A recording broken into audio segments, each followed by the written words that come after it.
यंदाच्या विधानसभा निवडणुकीसाठी नाव बदलून आलेले ट्रम्पेट सोलापूर जिल्ह्यातील 4 विधानसभा मतदारसंघात चांगले चालले आहे.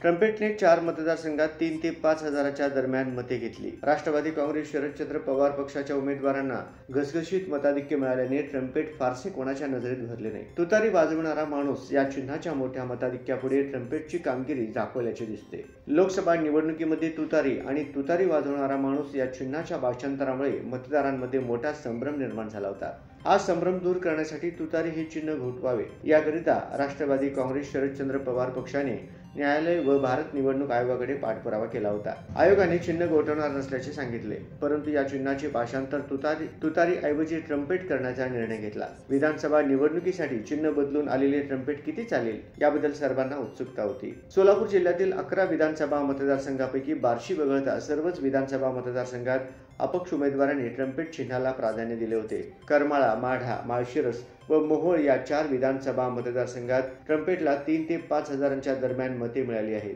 शहर उत्तरमध्ये जुबेर सलीम पटेल यांना 1885, पंढरपुरात पंकज देवकते यांना 855, सोलापूर शहर मध्यमधून ॲडव्होकेट रोहित मोरे यांना 198, सोलापूर दक्षिणमधून शेखर बंगाळे यांना 714, सांगोल्यातून राघू गुटकडे यांना 977, तर अक्कलकोटमधून पूजा पाटील यांना 149 मते मिळाली. या ठिकाणी राष्ट्रवादी काँग्रेस शरदचंद्र पवार पक्षाचा तुतारी वाजवणारा माणूस हे चिन्ह घेऊन उमेदवार नव्हता. पंढरपूरमध्ये उमेदवार होता, परंतु येथील प्रमुख लढत ही काँग्रेस आणि भाजपमध्ये झाल्यामुळे या ठिकाणी तुतारीचा फारसा बोलबाला झाला नाही. त्याचा परिणाम ट्रम्पेटला मिळालेल्या मतांवरही झालेला दिसत आहे.